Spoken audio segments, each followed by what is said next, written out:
Philomythia podcast. Hey there, fellow adventurers. I'm Eric.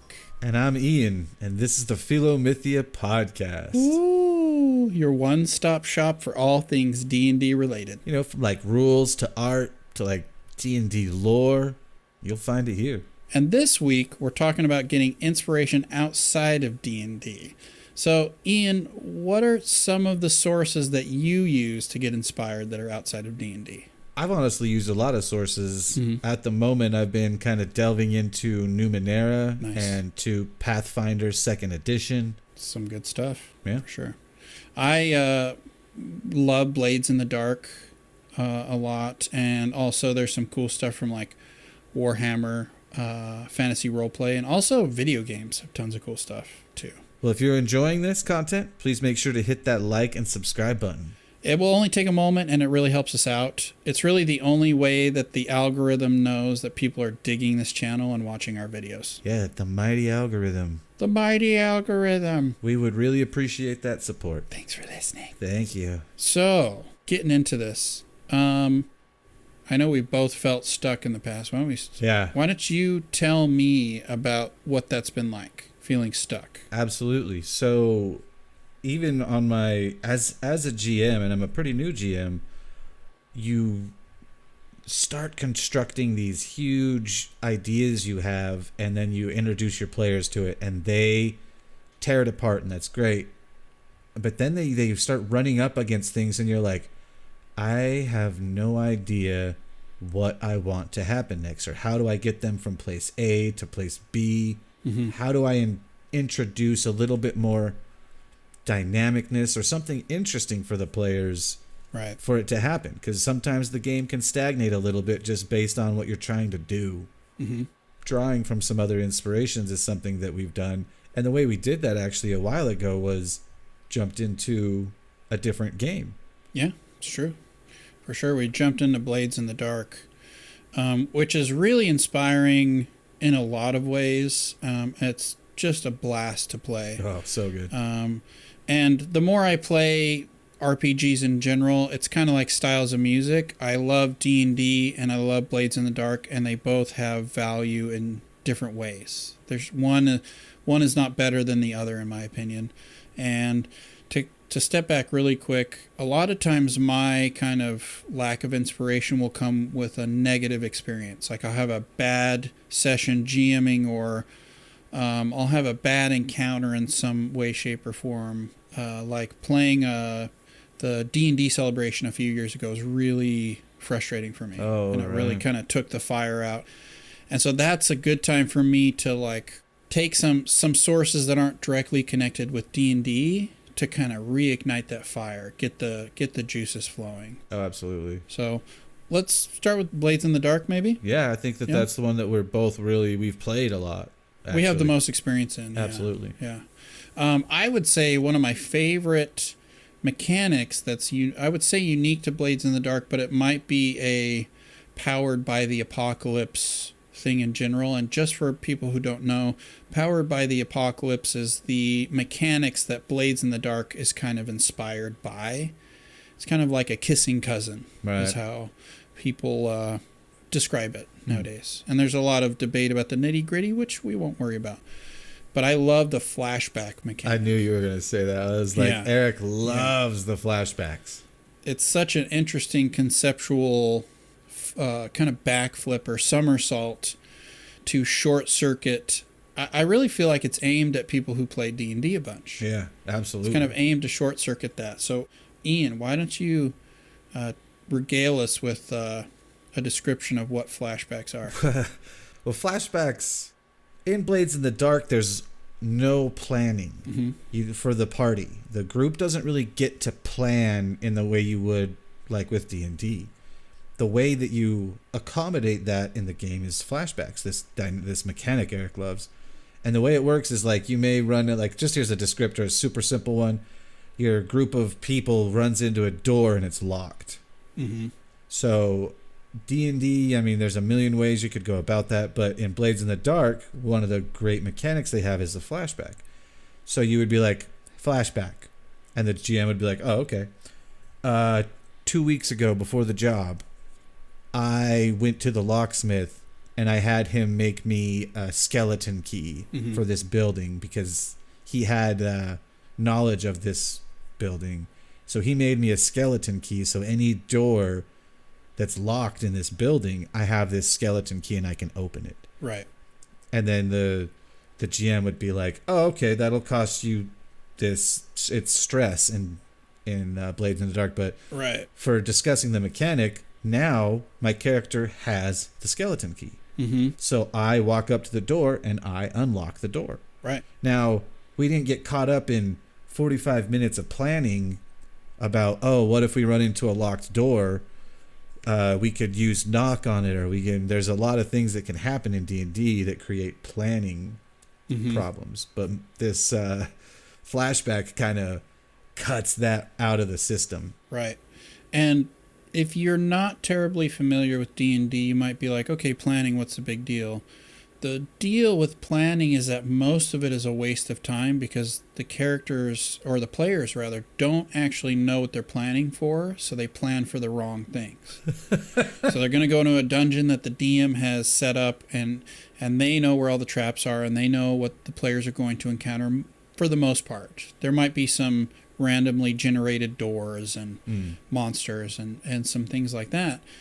But the characters might have, I keep saying characters, the players might have a totally different idea in mind of what's going to happen. So they'll plan around this idea that they came up with themselves that has nothing to do with the dungeon that the DM has set up. So flashbacks basically say, hey, don't worry about planning. Come up with what you need when you need it. Right. So it's like this sanctioned type of retconning, which I just love. It's super creative, and it is. Players come up with all kinds of cool solutions and stories.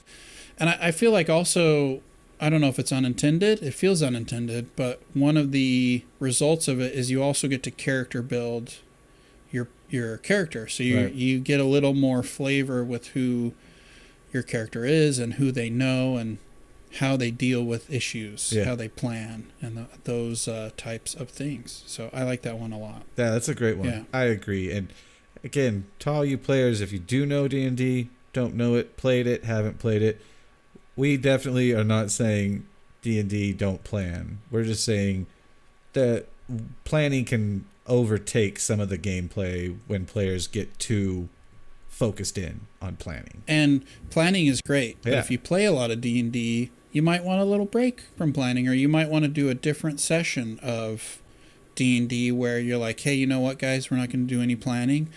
You're going to do flashbacks. This is going to be the flashback dungeon. Right. So you could use it to spark your players to maybe think or strategize in different ways than they normally are, because we all know our groups can get stuck in these ruts where they play a certain way as that group, and maybe you want to get them out of that a bit. Right. You know? Genius.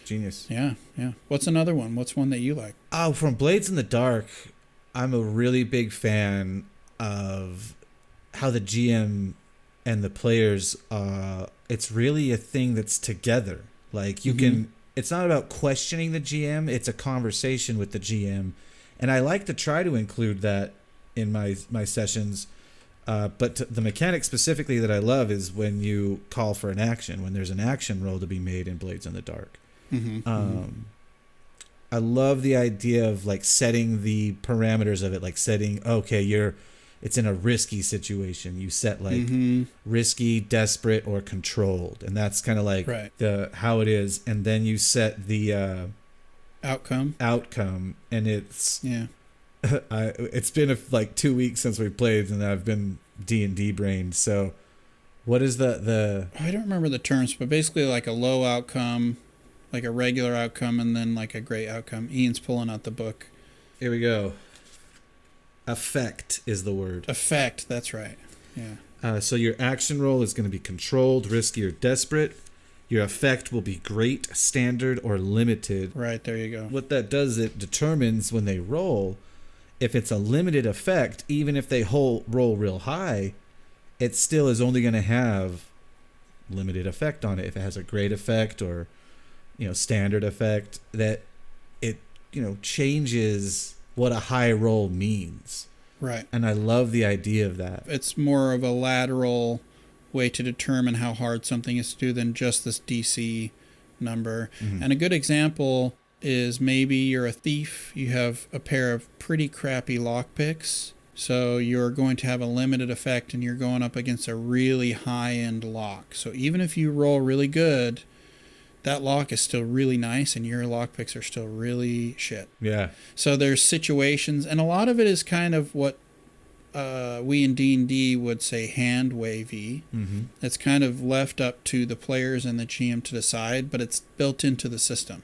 Yeah. So it has this legitimacy to it, at least in feel, you know? And I incorporate that to a degree in like skill checks in D&D now. Like, Yeah. there is a DC, but if like the DC is like 15 and someone rolls a 20, Mm-hmm. then I'm going to give them flavor that makes what they did better. Like there's a higher outcome. Mm-hmm. If they miss the DC by 1 and they're just 1 under, there's going to be a narrative thing that kind of informs them just a little bit of what they wanted, but not enough to really get them what they wanted. Because I feel like that's taking that from Blades was really cool. Like the idea of this Mm-hmm. above and below for the DC, kind of like controlled effect, limited effect. Mm-hmm. I liked the idea of that in terms of skill checks. And I notice you let your players choose what they're going to roll a lot. So Mhm. if you're like, hey, you need to do this, you tell me what you're going to roll,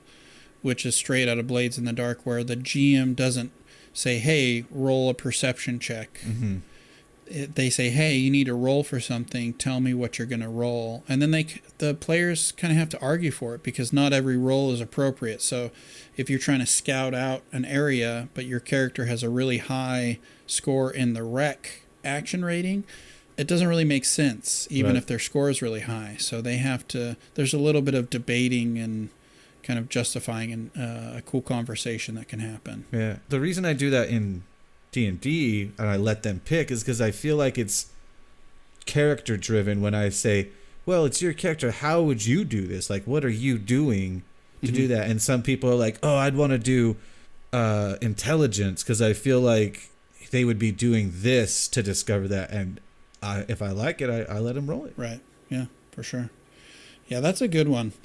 Another one that I use all the time in D&D are clocks. Oh, those are... I friggin' love clocks. Eric, tell us about clocks, brother. Let me tell you about clocks. It's a very simple concept. So basically, let's leave like computers and like virtual tabletops aside. Let's just say you're playing around a table. Mm-hmm. You're the GM, and you have a party that's infiltrating a castle, and they're being super stealthy.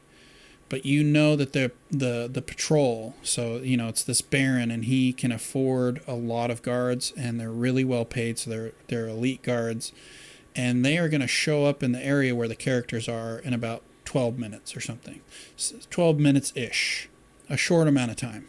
So you draw a little circle, and then you divide the circle into 4 quarters, and you just start counting down. You can decide, hey, okay, so every time the characters make a roll, I fill in one of those notches. Or every time this happens, I fill in one of those notches.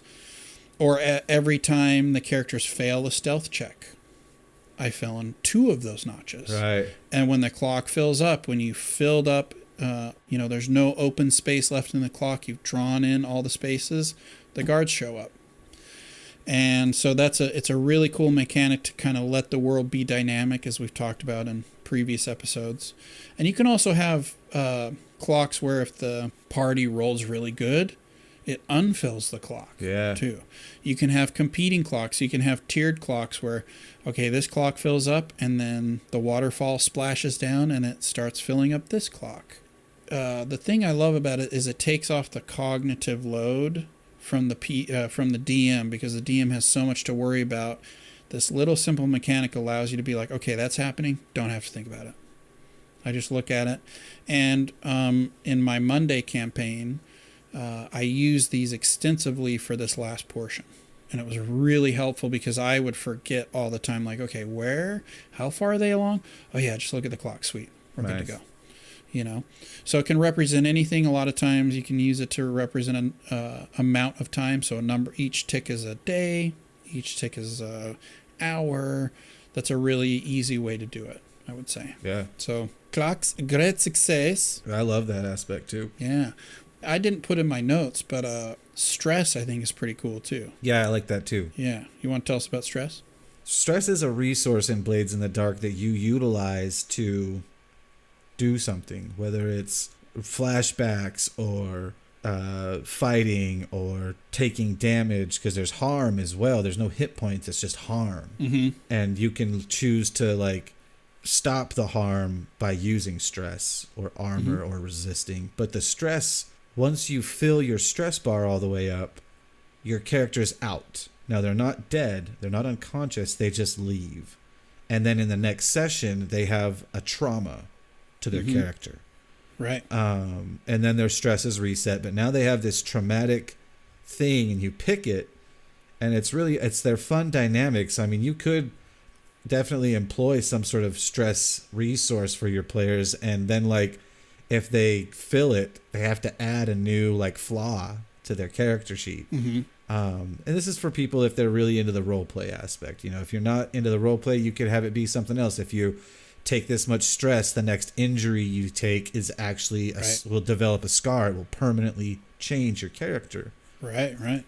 So I mean, there's a lot of really fun concepts to look into other gameplay, like other games or other, I mean, even video games, anything that you look into those for inspiration on your own table. Absolutely.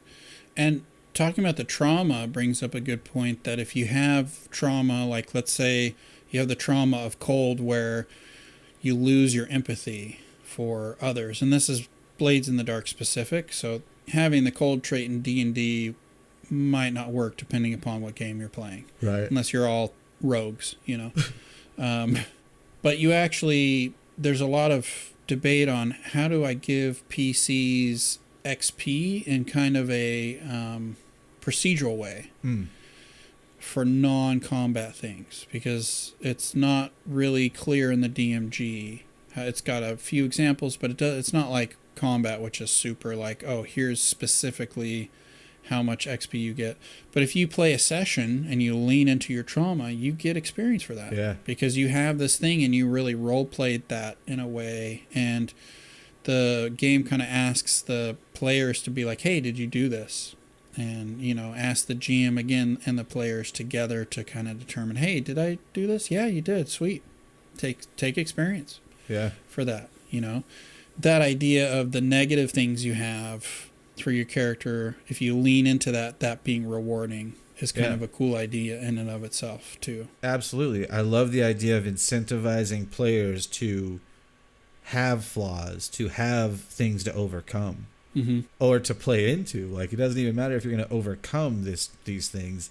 If you lean into those things with your character, we always go back to creating a dynamic experience at the table, which pulls you in. And I think a lot of these, I'm going to say it again, but when you're stuck with inspiration, pulling from a video game or other game types, other games, other role-playing games, it's go learn one. Go buy a core rule book for one of them and just start looking at it. Start thumbing through it. And right. I mean, to talk about one thing, just a little sentence. Sure. Some of the art in some of these other rule books is incredible.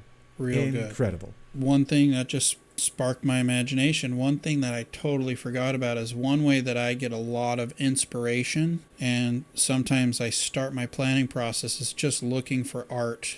Like I'm like, oh, I need an airship, and suddenly I'm like 3 levels deep on artstation.com just finding all this amazing art that it has nothing to do with airships, but I'm like, that's super cool. I want to have something like this crazy undead Hulk monster thing in my campaign. Right. So just art in general is a great way to kind of get yourself out of a rut, at least for me. Me too. If you're visual, having something where it's like, oh, wow, I would have never thought to come up with something like that. That's really inspiring, you know?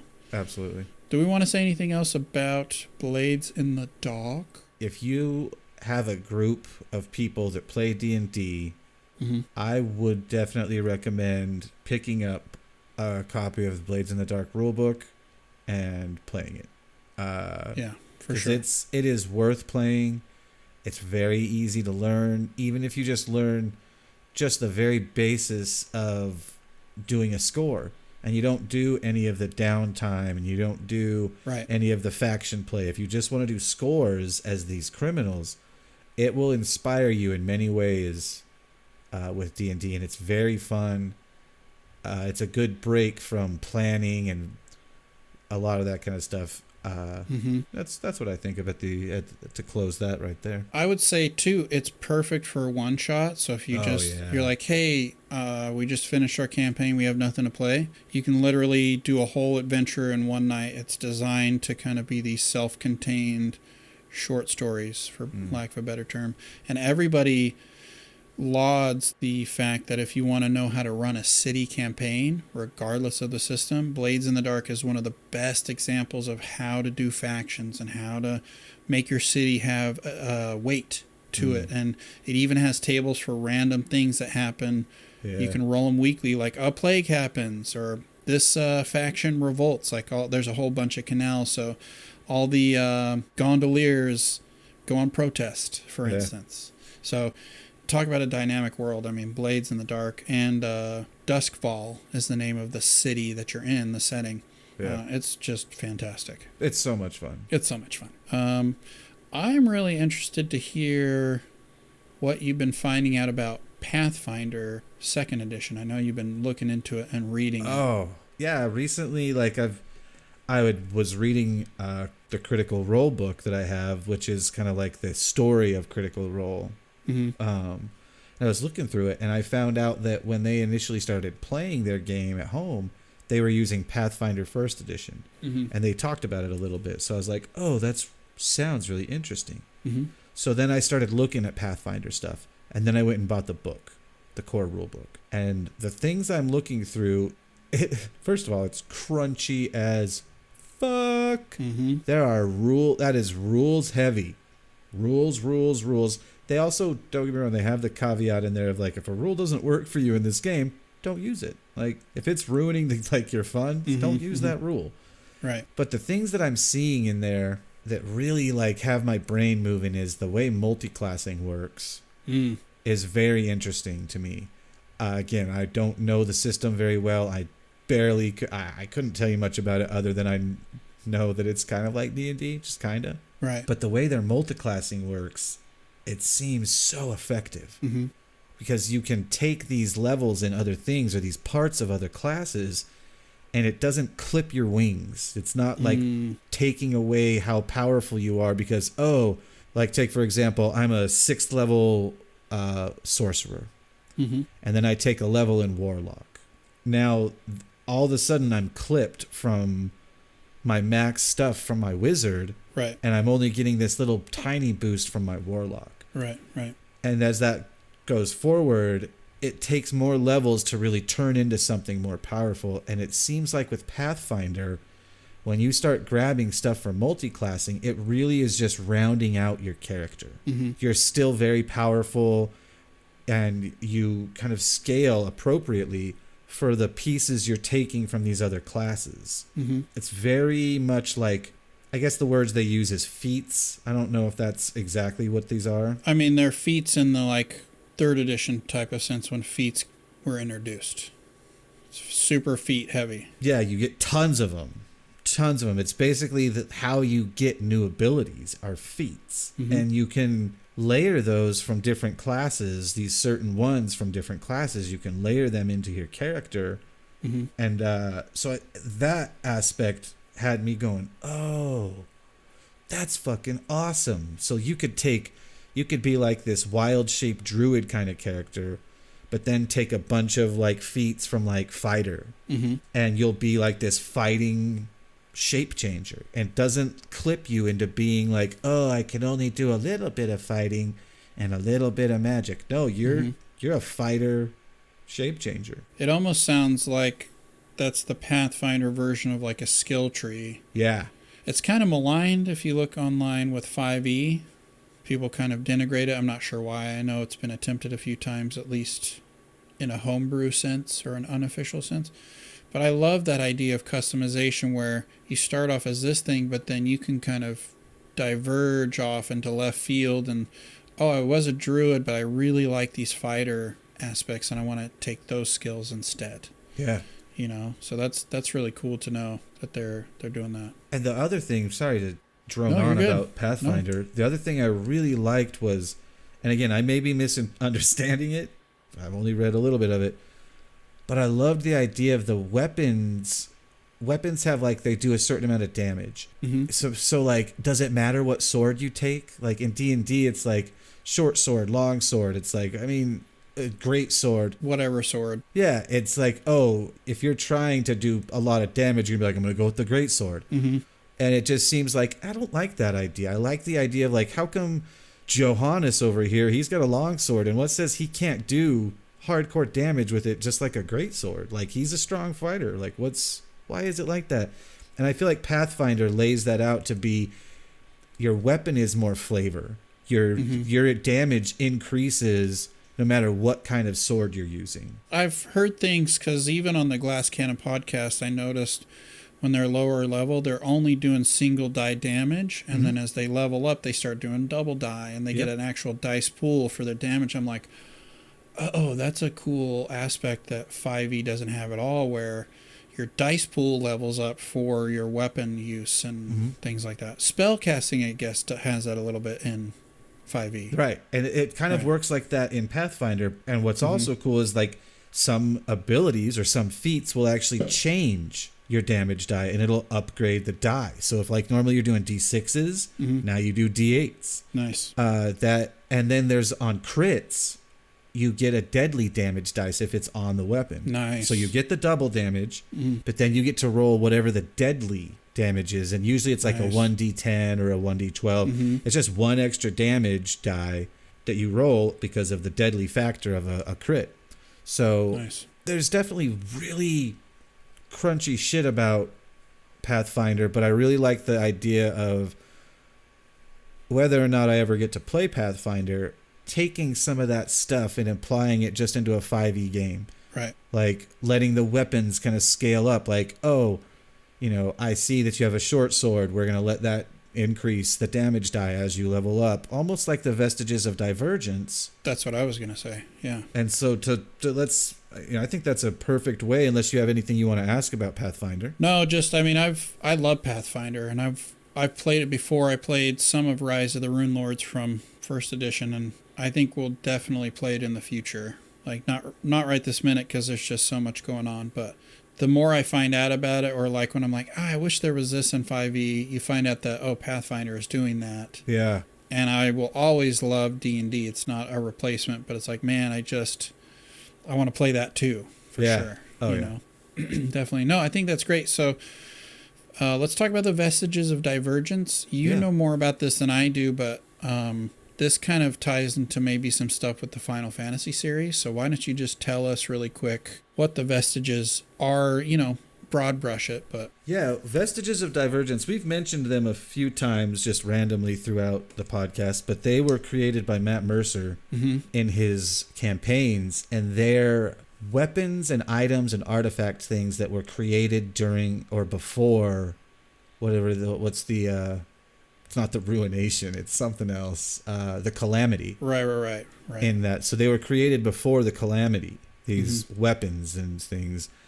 And when heroes find them, they like kind of bond with them, and they level up with the characters. And not in the sense, again, like where, oh, I went up from level 6 to level 7, so my vestige went up. Nope, doesn't work like that.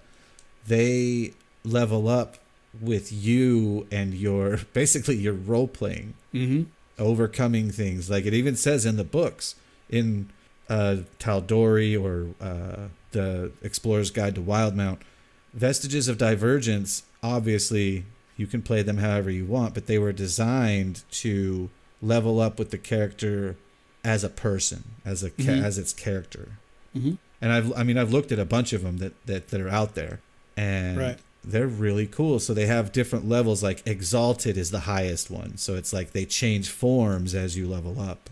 Mm-hmm. It's always usually based on character building, like you overcame this problem that was built into your story. Right. Or you ran in, like, let's say you've been just this, like, kind of asshole-ish character most of the time. Mm-hmm. You're a selfish, asshole-y character, only cares about money. And then one day, somehow, you stumble into something and you react to a NPC and you save them, and you kind of go against what you've normally been, and almost like the Grinch, you grew a heart. And mm-hmm. that would be like, that would be something that would level up a Vestige of Divergence, changing like that. That's also a cool idea of like non-XP rewards. Like you did something with your character and you got a benefit from it, but it's not just like more numbers on your XP, you know? Yeah. And I don't know why this connects in my brain. It may not make sense as I say it, but for some reason it makes me think of Materia from Final Fantasy VII. Oh, I get you. Where if you haven't played Final Fantasy VII, you should, because if you love video games, it's one of the greatest of all time. I think most people would agree with that. It's whether you play the remake or the original. The original, you get the whole story. That's the one thing right now. Right. But the way that magic works in Final Fantasy VII is you have your weapon, and the weapons have these slots where you put what's called materia into them. And materia is basically just like little pieces of crystallized magic is how you could conceptualize it. And they have different colors. So like I think red materia, you can cast things like fire. And as you use the materia in your weapon to cast magic, the materia levels up. So the more you use it, the more powerful it gets. So with there's this weird naming convention for elemental magic in the Final Fantasy series, where you have like fire, and then level 2 fire is Fyra, and then level 3 fire is Fyraga. Yeah. Like they do these weird conventions, but it would be super fun to find a way to have something like the Vestiges of Divergence or the Materia, where you can kind of customize your weapons and make this specific longsword more important to you than just like, okay, I guess it's a +1 longsword. Great. Right. I mean, if I lose it, I just get another one. Like, no, this one's important. It has 3 slots, and it helps me cast magic. Yeah. And maybe I'm a fighter, and now I have access to some spells because I have loaded this weapon up with crystallized magic.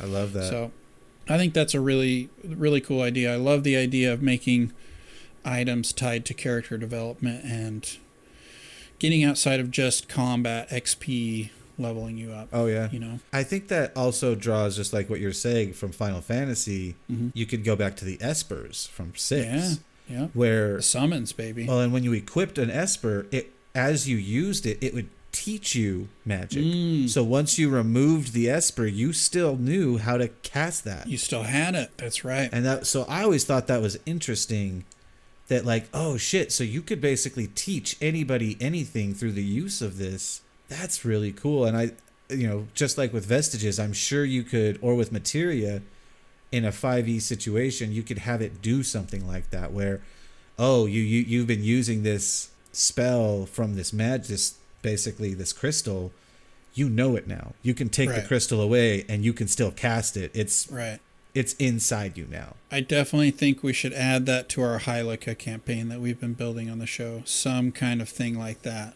Oh, I would be, that's gotta be something. Yeah. And I love the idea too of like summons in the Final Fantasy tradition, like these creatures that like maybe summoning stones, where like you have these extra planar beings that can only be summoned by possessing this piece of crystal or whatever you want to flavor it as, and it doing a certain thing. Like it's not there for a while, but it's like this really crazy power, and maybe it only works like every so often, like it has a long recharge time just to balance things out. But I love the summoning, the way it works in the Final Fantasy games. Yeah. Just in general, it's really cool. It is really cool. I think, there is a mechanic that's not that, but those figurines of wondrous power. Right. Kind of like that. Like, it's like, because Gwenwivar, she's one. Gwenwivar, yeah. From, like, with Drizzt and the Forgotten Realms. Right. But I think what you're saying is a bit bigger than that. You're not, like, that's what you're talking about, like you said, is like the summons that kind of. These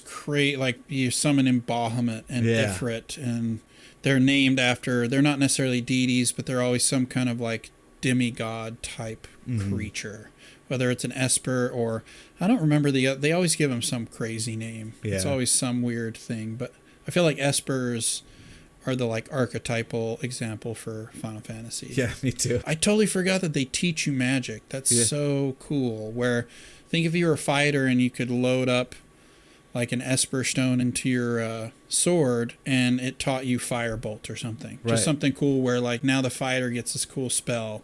Like that's awesome. You can even just like have it teach them Fireball. Right. But like because it's like taught through this Esper, maybe take just the level 3, I think is what it is. Is that level 3? Yeah. Take the level 3 Fireball and just take 1 damage die from it. Right. That's all. And be like, this is now your spell when you have the Esper and you can learn it. And then once per like long rest, you can cast it. Right. And maybe when you first, since you're not a magic user at all, maybe you take a level of exhaustion. So you cast Fireball and you're like, fuck. Right. Oh my God, I'm so exhausted right now. Until you use it more or something. But Oh, yeah. I love that idea. I think that's so cool. If we put that in Hylica, maybe it would almost be like these vestiges of divergence that are hidden. These broken weapons, pieces. Legendary weapons, yeah. Right. And so when people discover them, because of how magical it is, it's to the Magisterium or whatever we were calling them. They're like, those things cannot be out there. Like, we need those to be like here because those will teach people more magic we can't have that. And maybe like they don't know what they're hunting, but they're actually tasked with finding them. Right. But then once they get a hold of them, they're like, "Well, these are cool. Maybe we should keep these." I've DM'd long enough that I'm assuming that's what they would think. Right. You would have to design it if you want them to keep it, because you'd have some characters who are like, "No, we got to follow the rules. We got to follow the rules. We got to burn it. We got to get rid of it." Somebody's like, "No, let's just throw them in the lake."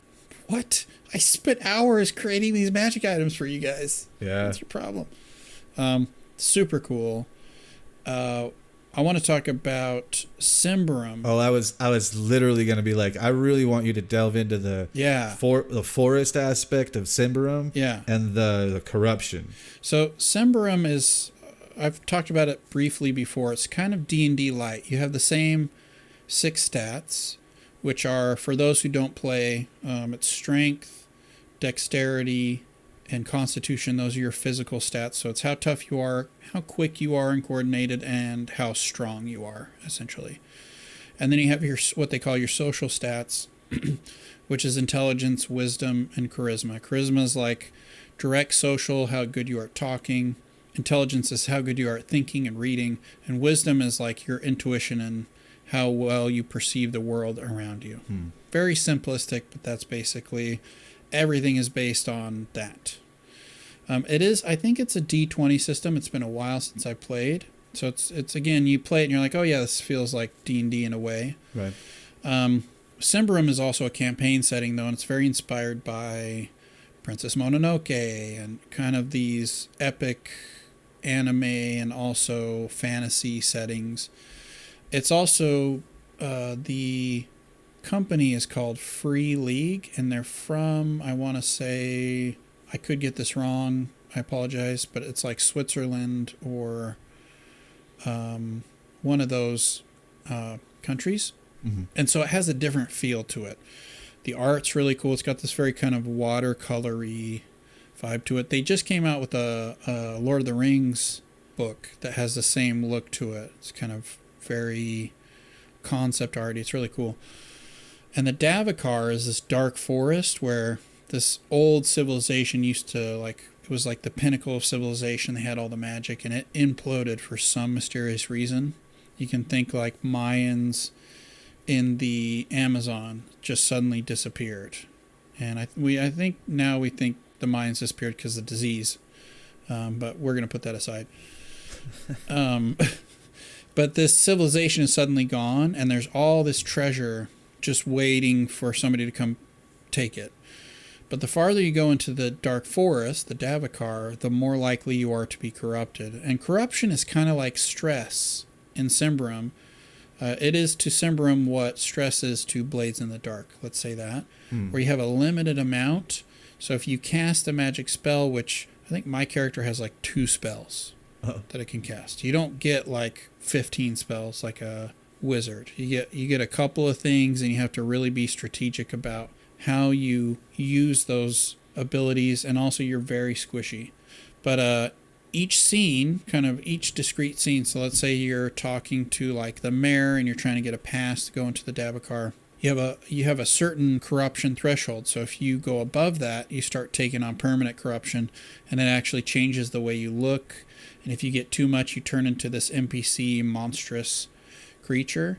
The interesting thing is, though, once the scene is done, your temporary corruption rather, resets. Oh, so every okay. scene, it's kind of like if your stress reset every scene. You have a resource that you can kind of play with, but it's very small at first. And you can take certain, kind of like feats, they're not really feats, but certain abilities will allow you to raise that threshold to a higher extent. Right. But yeah, you do a couple of spells and you're like, wow, I've got like one little tick left, and then that's it. But I love the flavor of the dark forest, that the deeper you go into it, it's going to affect you and do things to you. You're not coming out unscathed. I think is super cool, and also plays against, if you're in D&D, it plays against that heroic fantasy that I get so tired of, where it's a cool way to maybe make your players deal with vulnerabilities more if they're up for it. Right. Obviously, again, always talk to your table, but I think it'd be super fun to do some kind of excursion game in D&D where you have to go deep into this forest and rescue the fill in the blank, the MacGuffin, right? Just to get them in there. And I kind of did that a little bit in my Monday campaign with certain magical diseases that sprouted up because of what was happening. Yeah. And it was very stressful for the players, but I think it actually worked for the most part. Like, it was something they could get rid of, but it was like they weren't sure. It's like, oh, if I touch this, if I breathe it in, like how does this affect me? I don't know.